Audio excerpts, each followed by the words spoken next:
নিজের জন্মদাত্রী মাকে গ্রামে প্রধানের সাথে একই বিছানায় দেখে হতবিহ্বল হয়ে গেল আরমিন। অধিক বিস্ময়ে স্তব্ধ বনে চেয়ে রইল। মরলের পাশ ছেড়ে আসা ততক্ষণে বিছানা ছেড়ে ধরফরিয়ে উঠিয়া বসেছে। মেয়েকে দেখেই লজ্জায় পড়ে গেল, চোখ ফেটে জল উপচে পড়ল। আরমিন এসেছিল মাকে দেখতে। কদিন হলো মায়ের শরীর ভালো যাচ্ছে না। এসে এমন নীলা খেলার সাক্ষ্য হবে কে জানত। আরমিনের সেখানে দাঁড়িয়ে থাকার রুচিতে কুলায় না। সে এক ছুটে বেরিয়ে এলো। আশা মেয়ের পিছনে যেতে শাড়ির আঁচল ঠিক করতে নিলেই মোড়ল বিরক্ত হয়ে তার হাত চেপে ধরল। কই যাস? আশা বেতি ব্যস্ত হয়ে বলল, আমার মাইয়া আমারে এমনে দেখা ফালাইছে, আমি কেমনে ওরে মুখ দেখামু। তালুকদার সাহেব উঠে বসলেন। পালককে গায়ে এলিয়ে দায় সারাভাবে বললেন, দেখাইস না মুখ, যেসব আকাম কুকাম করস তুই, ওইসব জানলে তোর মাইয়া নিজে তোরে জানে মারবে। আশা করুণ মুখে চাইল, ফিরে দরজার দিকে আরেক পর চাইলেও মেয়ের হদিশ মিলল না। মুহূর্তের মাঝে মোড়ল তার হাতে টান বসালো। আশা ধরফরিয়ে চাইল, করুণ গলায় বলল, আইজকার মতন সাইরা দে আমারে, আল্লাহর দোহাই। মোর পান খাওয়া লাল দাঁতে খ্যাক খ্যাক করে হাসি, বলে, তোর ওই মুখে আল্লাহর নাম নিস না, পাপ লাগবো। পর মুহূর্তে আশার ওপর চড়ে বসতেই আশা নিজেকে ছাড়াতে চাইল। তালুকদার সাহেব চটে গেলেন। আশার গালে সপাটে চর বসালো। আশা থামলো, গালে হাত রেখে তাকালো। মোড়ল শাসিয়ে বললেন, তোর মাইয়া যদি সব জানাইতে হয় আমার, তুই দাহিস, তুই চাইস তোর মাইয়া তোর কুকীর্তি জানুক। আশা প্রস্তবেগে মাথা নাড়ল। মোড়ল কুটির হাসে, তইলে মুখ বন্ধ রাইখা আমারে আমার কাম করতে দে, বেশি বকবক কইরা মাথা গরম করাইস না। আশা চুপ করে গেল, থম মেরে পড়ে রইল। একে একে তালুকদার নর খাদকের মতো তাকে কুরে কুরে খেলো। আশার চোখ বেয়ে কখনো যেন জল পড়ল সে বুঝলই না। আরমিনের চোখের জল থামছে না। হাতের ভাঁজ মুঠো করে শক্ত হয়ে বসে আছে বাড়ির ভেতরের এক কোণে। বৃষ্টি হচ্ছে, বাড়ির চাল ফোটা, সেই ফুটো থেকে পানি পড়ছে টপ টপ করে, গড়িয়ে গড়িয়ে নিচে পড়ছে। মাটির ঘর, মাটি ধুয়ে কাদা হচ্ছে, অথচ আরমিনের তাতে নজরটুকুও নেই। সে থম মেরে পড়ে আছে। চোখ বেয়ে বেয়ে পড়া ফোঁটা ফোঁটা জলগুলো মুছে ফেললো। এবার হাতের মুঠি শক্ত করে উঠে দাঁড়ালো। রাগে ঘেন্নায় কাঁপতে থাকা গা নিয়ে পাকঘরে গেল। বড় হাঁড়ি এনে ফুটো চালের নিচে পেতে দিল। পানি পড়ছে, শব্দ হচ্ছে, টুপটাপ। আরমিন তা শুনতে পাচ্ছে। সে বহু কসরত করে নড়ে সেখান থেকে বড় করে শ্বাস ফেলে ঘরে এলোমেলো জিনিসপত্র গুছিয়ে রাখতে থাকে। আফসানা গোসল শেষ করে বাড়ি পেট নিয়ে সোজা ঘরে ঢুকলো। বিছানায় ফেলে রাখা ওড়না গায়ে জড়াতে নিয়ে আরমিনের দিকে তাকালো। বোনকে অমন রাগ ঝেড়ে জিনিসপত্র গুছাতে দেখে কপাল কুঁচকালো। চোখে ফুটলো প্রশ্ন। আরমিনের হাত টেনে নিজের দিকে এনে দাঁড় করাতেই হতভম্ব হয়ে গেল। কিরে, অমন কাতরাচ্ছিস কেন? আরমিন গাল থেকে হাত সরিয়ে দেয়, চোখ মুছে ফের পানির গ্লাস মুছতে থাকে। আফসানা তার বাহু টেনে ধরল। এবার জিজ্ঞেস করলো, কথা হয়েছে কি? ক্যাডাত কি কইছে তোরে? আরমিনের ভেতরে চেপে রাখা এতক্ষণের রোষ এবার বাইরে ছিটকে পড়ল। হাত জারা মেরে খ্যাক করে বলল, সমস্যা কি? এত পেঁচাল পারতাছস কেন? আফসানা চটে গেল, কিছু বলতে নিলেও দেখল আশা ঘরে ঢুকেছে তখন। ভেজা গা, চুল বেয়ে পানি পড়ছে টপ টপ করে, কাপড় গায়ে আটকে। প্রতিটা অঙ্গে চোখ বুলিয়ে আফসানা চোখ সরিয়ে নেয়। কিছু ভেবে আরমিনের দিকে তাকায়। আরমিন রাগে ফুঁসছে তখন, মুঠো করা হাত কাঁপছে।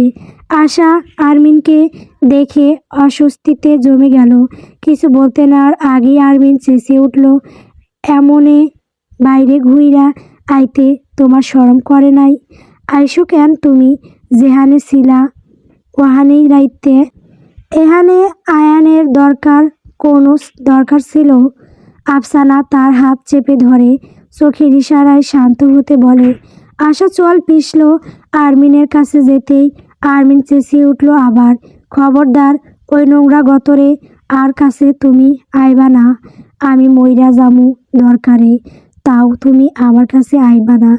আশা রেগে সপাটে গালে চর বসালেন। আরমিন প্রচণ্ড রেগে গেল এবার। মার সামনে তাকে কিছু করতে পারবে না সে। তবে সেই সমস্ত রোষ ঝাড়তে পাশের স্টিলের গ্লাস তুলে নিচে ছুঁড়ে মারল আশা। আফসানা দুজনেই চমকালো। আফসানা আরমিনের হাত টেনে আনতে চাইল, বাড়ির শরীর সামলে পারল না। আরমিন ঘৃণিত চোখে চায়, মাটিতে থু ফেলে বলে, তোমার মতো মহিলারে আমার মা কইতেও লজ্জা লাগতিছে আমার। আশা চেতে গেল। কেন লজ্জা লাগবে কেন? তো গোরে মানুষ করতে আমার রক্ত পানি করতাছি, সেই পানি করা টাহা উড়াই বাড়াই সময় তো তবু লজ্জা লাগে না? তোরে পালতাছি, বোনেরে পালতাছি, কদিন পর হেতির বাচ্চাও আমার ঘাড়ে চাপাই পালা লাগবো, তখন লজ্জা করব না? তখন তোরা শরম পাইবি না? এমনে রক্ত পানি করো তুমি, এমনে আরেকজনের বিছানায় গিয়া। মুখ ফসকে বলে ফেলা কথায় আসা ক্রোধ ধরে আর ধৈর্যের প্রমাণ দিতে পারল না। এবার তার গালে খুব জোরে চড় মারল। আরমিনের জীর্ণ শীর্ণ গা রীতিমতো ছিটকে পড়ল মেঝেতে। আশা অমন করেই তাকে মেরে গেল। পিঠে কিল পড়ল দুমদাম। আফসানা মাকে থামাতে পারল না। এক পর্যায়ে ক্লান্ত হয়ে আশা নিজে মেয়েকে ছেড়ে দিল। এক কোণে বসে রাগে ফুঁসছে বলতে লাগলো, জাইরা বাচ্চা পেটে ধরছিলাম, মরলি না কেন? জন্মের সময় তোরা দুইটা মরলে আমি বাঁচতাম। আমার জীবনটা নরক করতাছোস অমন মার খেয়ে। পরেও আরমিন নিজেকে থামাতে পারল। ব্যথা শরীরে হাত চেপে ফ্যাঁস ফ্যাঁস গলায় বলল, কেন আমরা মরমু কেন? তোমাগো পেটে ধরছিলা কেন তুমি? দোষ তো তোমার, তুমি যাতা কইরা বেড়াইবা আমরা কমু না? তোমার মাইয়া হইয়া তো আমরা পাপ করছি।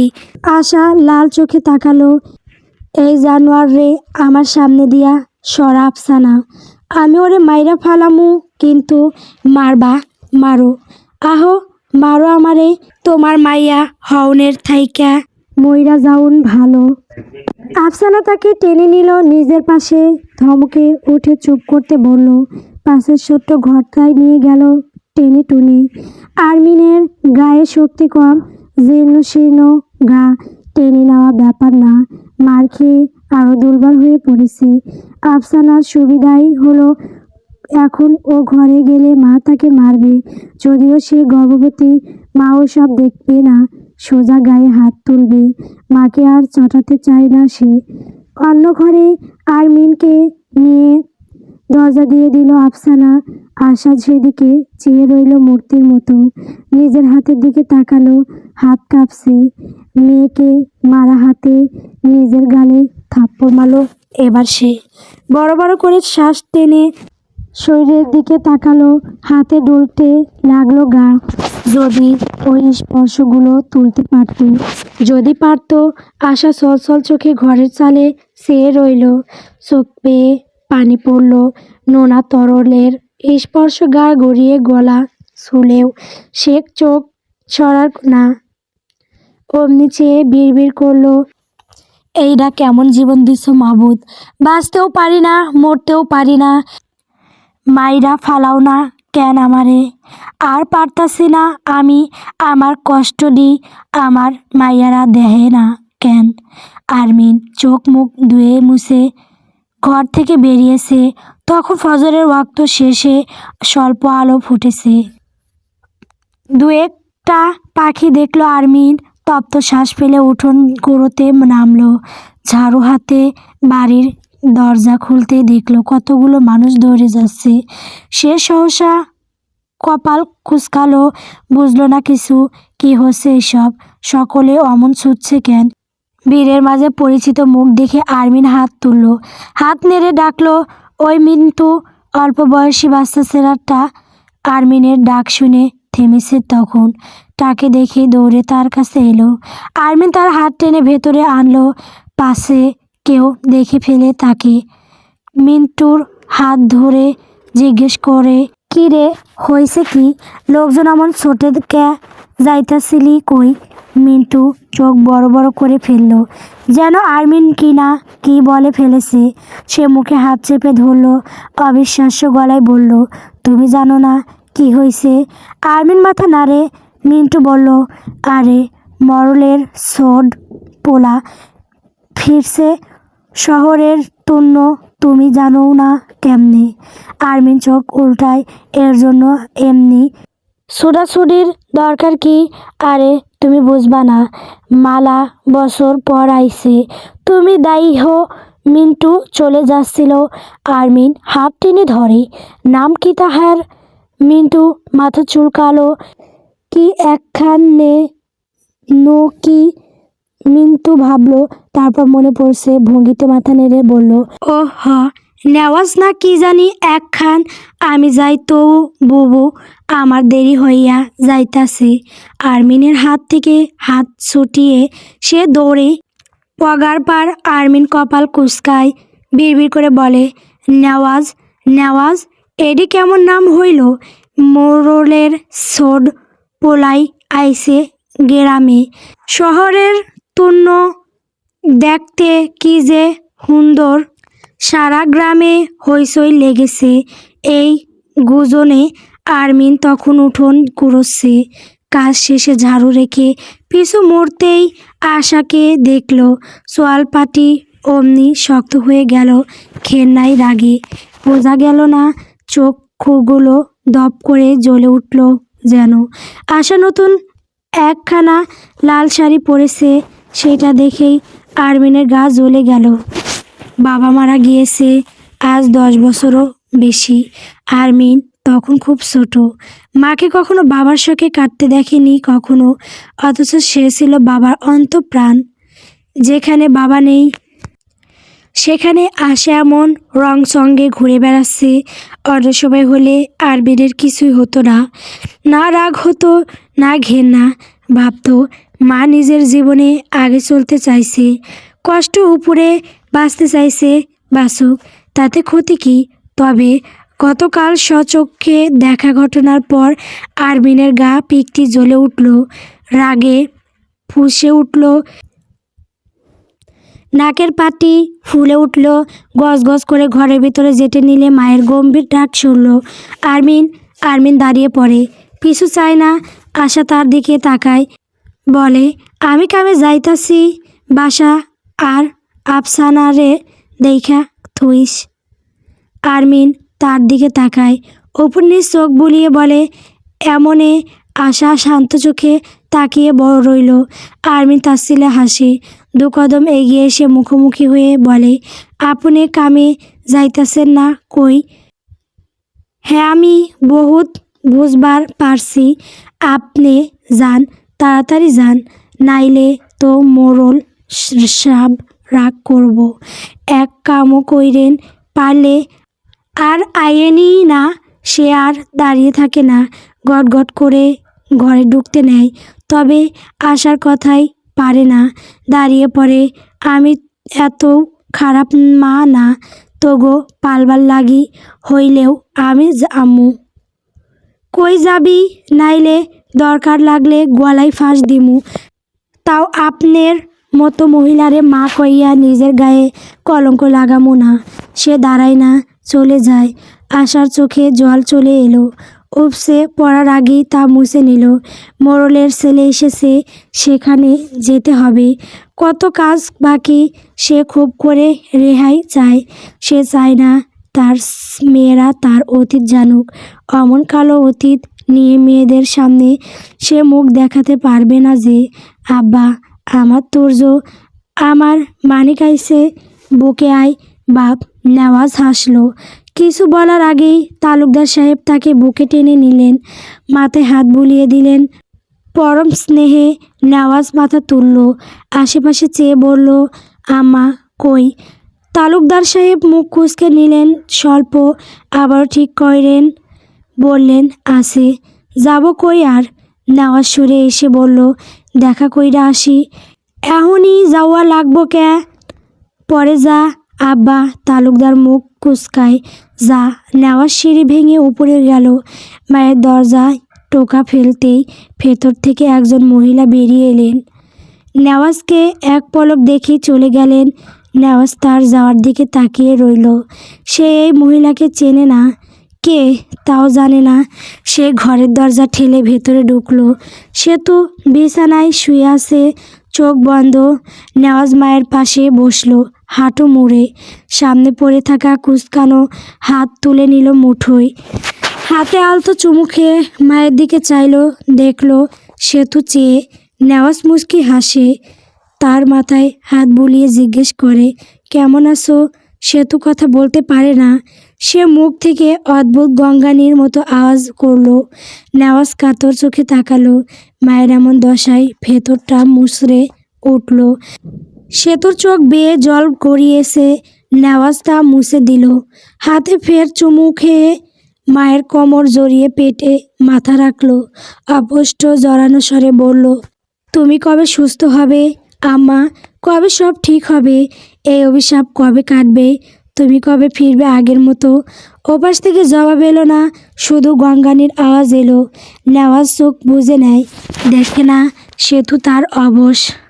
কাপা হাত তুলতে চাইছে, তার ছোট্ট ছেলেটাকে খুব করে আদর করতে চাইছে, একদম ছোটবেলার মতো। আপনি ডাকছিলেন আমারে? রেদওয়ান ফিরে তাকায়। আফসানা দাঁড়িয়ে, কোমরে এক হাত চেপে, যেন তার খুব কষ্ট হচ্ছে দাঁড়িয়ে থাকতে। রেদওয়ান সিগারেটে টান বসায়, দুয়ার ছাড়তে ছাড়তে বলে, ও কিছু কইবেন? রেদওয়ান চোখ ছোট করে বলে, সোজা হ। অমন তেরা বেহা দাঁড়ানো মাইয়া আমার পছন্দ না। সোজা হ। আফসানা বহু চেষ্টা করলো সোজা হতে, তবে তার পেট ভারী। অমন ভারী পেটে স্বল্প হলেও ঝুঁকে যাচ্ছে ও। সে তবুও চেষ্টা চালালো নিজেকে সোজা করে রাখার। চোখ তুলে দেখলো রেদওয়ানকে। রেদওয়ানের বুঝি মায়া হলো। সে বলল, থাক, থাম। আফসানা বড় করে শ্বাস ফেলে, পেটে কোমরে হাত রেখে আগের মতো দাঁড়ায়। রেদওয়ান বলে, কয় মাস জানি? 6.5 মাস। পোলা না মাইয়া? এখনো জানি না। জানোস না? আফসানা ভিত মুখে মাথা নাড়ে। রেদওয়ান এগিয়ে আসে কয়েক কদম, তার মুখোমুখি দাঁড়িয়ে পড়ে। আচমকা গাল দুটো চেপে ধরল শক্ত করে। আফসানা চমকে তাকায়, হাত টেনে সরাতে চায়। রেদওয়ান তার মুখের কাছে এসে ফিসফিস করে বলে, মায়ের বাড়ি তুন পইরা আসোস, আমারে এহানে থুইয়া? তোর পরাণ পুরে না আমার লাগি? আফসানার মুখ ব্যথায় নীল হয়ে এসেছে যেন। ও সহ্যই করতে পারছে না। অমন শক্ত চাপে মনে হচ্ছে দাঁত খুলে পড়বে মাড়ি থেকে। সে ঠেলে ঠুলেও হাত সরাতে পারল না। রেদওয়ান ফের তার মুখ ঝাঁকিয়ে বলে, কথা ক, তোর পরাণ একটুও পুড়ে নাই? হ হ, পুড়েছে, পুড়েছে। সারেন, আল্লাহর দোহাই, ব্যথা লাগতাছে। রেদওয়ান হাত আগলা করে ছাড়ে না। আফসানা বলে, আপনিই বলছেন আমারে আমার কাছে যাইয়া থাকতে? এডি আমার দোষ? রেদওয়ান অপ্রকৃতস্থের মতো হাসি, না, তোর দোষ হইব কেন? তুই তো মাসুম, পুরা মাসুম। চোখের হাবভাব আফসানা বোঝে, চোখ নামিয়ে নেয়। রেদওয়ান তাকে ছেড়ে দেয়। দীর গলায় আদেশ ছুড়ে, তুই আইজকা থাইকা এহানেই থাকবি। তোর মার বাড়ি ছাড়, এহানেই থাকবি তুই। ব্যাস। আফসানা বোকা বনে গেল। কথা বুঝে আসতেই আতকে উঠল। আতঙ্কিত চোখে তাকালো। বৃষ্টির জন্য রাস্তায় কাদা হয়ে আছে। আরমিন বোরকা সামলে হাঁটল। পাশে কাদায় নষ্ট হয়। কলেজে গিয়েছিল, টেস্ট পরীক্ষা চলছে, কয়েকদিনের মাথায় এসএসসি পড়ার পর অ্যাডমিশন। আর্মিনের ভয়ে ততস্থ অবস্থা। পড়াশোনা নিয়ে একটা ডর ভয় সারাক্ষণ তাড়া করে। এই একটা জিনিসে যত পরিমাণে ভালোবাসে তত পরিমাণও ভয়ও পায়। এত চিন্তায় পেরেশানির মাঝে হাঁটতে গিয়ে বেখেয়ালে একটা অদ্ভুত কাণ্ড ঘটল। তার পা সামনের পিছল জায়গায় পড়তে পা পিছলে গেল। তাল সামলাতে কষ্ট হলো। পাশে বড় গাছ। আর্মিন কোনো মতে তা ধরে যান বাঁচালো। তবে বিধি বাম হাতের ফাইল গিয়ে পড়ল কাদা পানিতে। আর্মিন এই বিতিকিচ্ছিরি অবস্থা ফুঁসে উঠল। অদৃশ্য হাতে কপাল চাপড়ালো। হতাশায় জর্জরিত শ্বাস ফেলেই বোরকা গুছিয়ে হাঁটু মুড়ে বসলো। ফাইলে কাদা পানি লেগে যা তা অবস্থা। আর্মিন দু আঙ্গুলে চেপে তা তুলতে নিল। প্রকৃতি বোধহয় আজ তার উপর কোনো বিশেষ কারণবশত রুষ্ট। শুরু থেকে বিশ্রী রকম বাতাস হচ্ছিল, যেন কারো উপর চটেছে আজ প্রকৃতি। অন্য কারো দিনও খারাপ না করলে আজ তৃপ্তি মিটবে না তার কপালে। জলসাল বপসারি আর্মিন নামক মেয়েটি, তার মুখ ঢেকে পড়া নেকাবটার ফিতা ঢিলে হচ্ছিল। অমন উগ্র বাতাসে বেচারা আর সইতে পারল না, মণিবকে ছেড়ে উড়াল দিল। আর্মিন হতভম্ব হয়ে তাকালো। ঘটনা বুঝতে বুঝতে সে দেরি। ততক্ষণে নিকাবটাও উড়ে কাদায় পড়েছে দূরে। আর্মিনের এবার কান্না পেয়ে গেল। কি শুরু হয়েছে আজ? কার মুখ দেখে সকাল শুরু হয়েছিল যে এসব হচ্ছে? আর্মিরা নেকাবের শখে শেষ হয়ে গেলেও এবার ফাইল তোলায় মনোযোগ দেয়। কসরত করে তুলেও নিল। সারা মেরে পানি ফেলে উঠল কোনো রকম। আশেপাশে নজর ঘুরিয়ে চাইতেই চোখ পড়ল দূরে গাছের ওখানে ঘেরাও হয়ে দাঁড়িয়ে থাকা ছেলেদের দলে। আর্মিন সবার দিকে চোখ বুলিয়ে তার মাঝের একজনের দিকে তাকালো। তাদের চোখ চোখাচোখি হয়েছে। লোকটা কেমন তাকিয়ে আছে, ব্রু কুঁচকে অদ্ভুতভাবে। আর্মিনের মবে হলো সব কেমন থেমে গেছে সময়। গাছপালার নরম চরণ বাতাসটুকুও পর্যন্ত সবটা থেমে রয়েছে সব। আর্মিন অমন তীক্ষ্ণ বাবাজের চোখে আর চেয়ে থাকতে পারে না। তার সাহসে কুলিয়ে ওঠে না। সে ডোক গিলল, চোখ সরিয়ে নিল। হাতের ফাইলে ঝাড়তে ঝাড়তে ক্রস্ত পায়ে জায়গা ছাড়ল। সে যদি আরেক দফা চাইতো তবে দেখত সে তীক্ষ্ণ বাজারের চোখ তার দিকেই চেয়ে। তার নজর হটেনি, তার মনোযোগ সরেনি। সবটুকু ধ্যান পড়েছে কালো বোরখায় নিজের সর্বস্ব মুড়িয়ে রাখা মেয়েটাকে। সব মনোযোগ যেন তুফানের বেগে মেয়েটা কেড়ে নিয়েছে। এই মেয়েটা যদি আরেক দফা চাইতো। নেওয়াজ হাতে সিগারেটটা নিচে ফেললো, পায়ে পিষে আগুন নিভিয়ে সাজ্জাদের দিকে তাকালো। সাজ্জাদ তাকে অনুগত্যা করে চলে। নেওয়াজ তালুকদারের ডান হাত। সে এতদিন গ্রামের সব খবর ছোটস্থ রেখেছে। গায়ের প্রতি বাড়ির খবর তার রয়েছে। জিজ্ঞেস করলেই ফর্দ বানাতে বসবে। যাক, সেসব কথা। নেওয়াজের এমন প্রশ্ন তো নজর পড়ে ফেলল সাজ্জাদ। চোখ নামিয়ে গড়গড় করে বলল, ভাই, ওটা আর্মিন আর্মিন। তার কথা টেনে নিয়ে পাল্টা প্রশ্ন শুনল নেওয়াজ। সাজ্জাদ মাথা দুলিয়ে চায়। নেওয়াজের চোখ খেটে যাওয়া আর্মিনকে দেখল। এতক্ষণে বহু দূরে গিয়েছে সে। নেওয়াজ ওই দিকে চেয়ে বলল, ওর সম্বন্ধে সব কিছু জানা আমাকে। আমার সব ডিটেলস চাই, A to Z সব। সাজ্জাদ আলগোছে মাথা দৌড়ালো। জি ভাই। নেওয়াজ পিছলে হাসে, বিড়বিড় করে বলে, let's make you Mrs frame Miss Armin advance congratulations to you. আশিক পানি দিয়া যাত। আশিক কাদের গামছায় হাত মুছে একটা স্টিলের গ্লাসে পানি ঢেলে টোস্ত পায়ে এসে দাঁড়ায় তালুকদার সাহেবের সামনে। পানি দিতে উনি খবরের কাগজ ছুঁড়ে ফেললেন টেবিলের ওপর। আশিক চমকে গেল।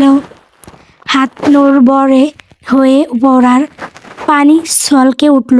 জামাল তালুকদার তা দেখেননি। তিনি হড়বড় করে বলেও গেলেন, দেশটা রসাতলে যাইতাছে।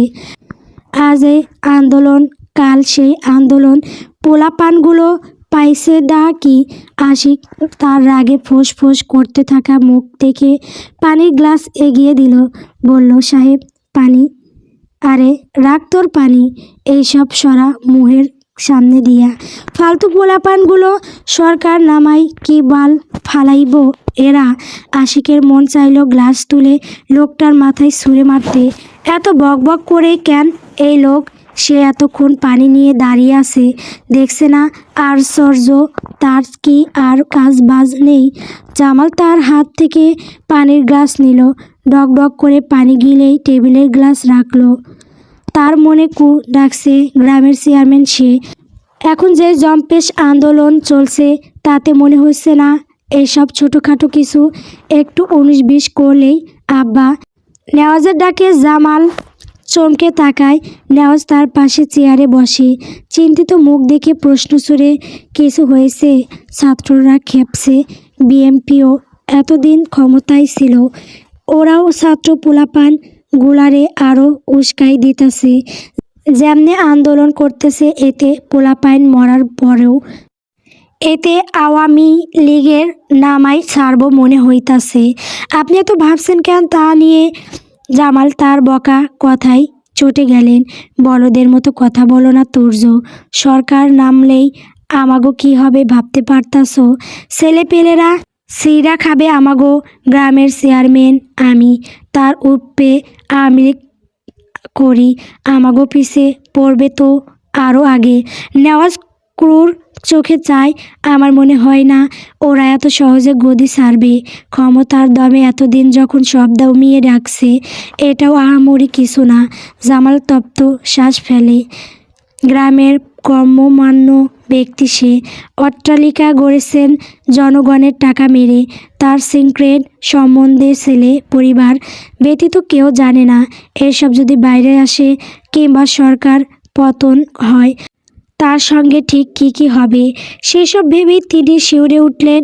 এত পেরেশানি নেওয়া যাচ্ছে না। শরীরের রক্ত টকবক করছে, উত্তেজনা মাথা চাড়া দিয়ে উঠছে। না, আশাকে ডাকতে হবে।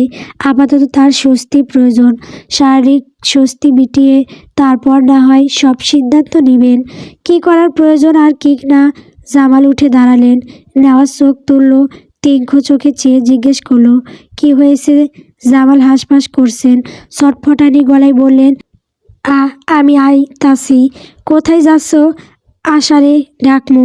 নেওয়াজ মুখ কুঁচকে নিল, বিশ্রী রকমের ক্ষোভ নিয়ে বলে, তোমার লজ্জা শরমের সাথে সাথে কি কাণ্ড জ্ঞানও ঘুলে খাইছো?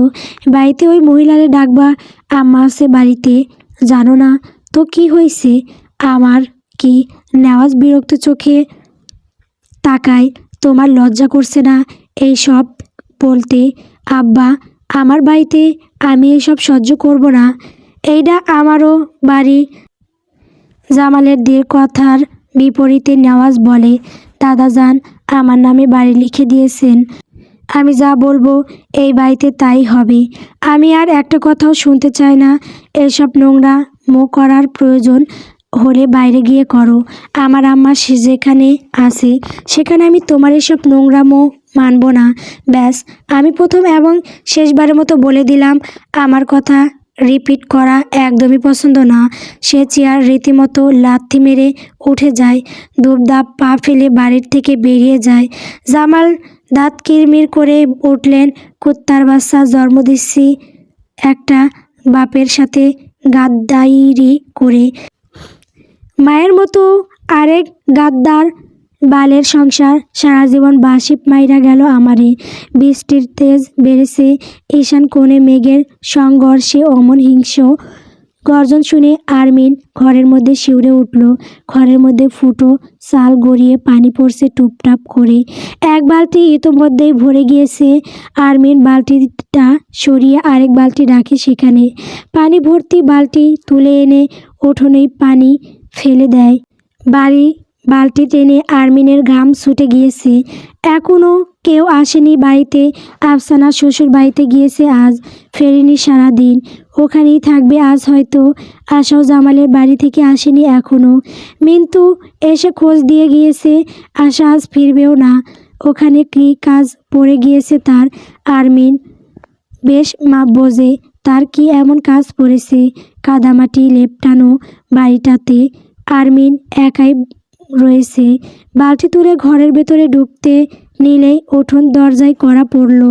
আরমিন থেমে দাঁড়ায়, মাথা উঁচিয়ে তাকায় সেদিকে। এত রাতে কে বা আসবে? আফসানা আর আশা তো এমন ঝড় বৃষ্টির মাঝে ফিরবে না, ফেরার কথাও নয়। সে কপাল কুঁচকে ফেলে। ফের দরজায় টোকা পড়ল। আরমিন গলা উঁচিয়ে জিজ্ঞেস করে, কে? জবাব এলো না। আরমিন ঘরে ঢুকে ছাতা নিয়ে এলো, মাথার উপর ছাতা মেলে কাদায় ল্যাপটানো উঠোন মারিয়ে এগোলো দরজার দিকে। দরজা খুলতেই সামনে স্বল্প পরিচিত এক মুখ দেখল। আরমিনের কপাল কুঁচকে এলো। তখনই আগন্তুক বললেন, একটু হেল্প করতে পারবেন? আরমিন টুকটাক পড়ালেখা জানা মেয়ে, গ্রামে থেকে গ্রাম্য ভাষার কথা বলা হলেও প্রমিত তার কাছে আহামরি কোনো সমস্যা নয়। সে লোকটাকে ওপর নিচে পর্যবেক্ষণ করে বলল, আপনি কে? ঠিক চিনলাম না। আমি তুর্য। গল্প নক্ষত্রের অন্তিম ক্ষণ। গল্পটি কেমন হয়েছে কমেন্ট করে বলবেন। আমার চ্যানেলে নতুন নতুন গল্প পেতে অবশ্যই আমার চ্যানেলটিকে সাবস্ক্রাইব করবেন, পাশে থাকবেন। ধন্যবাদ।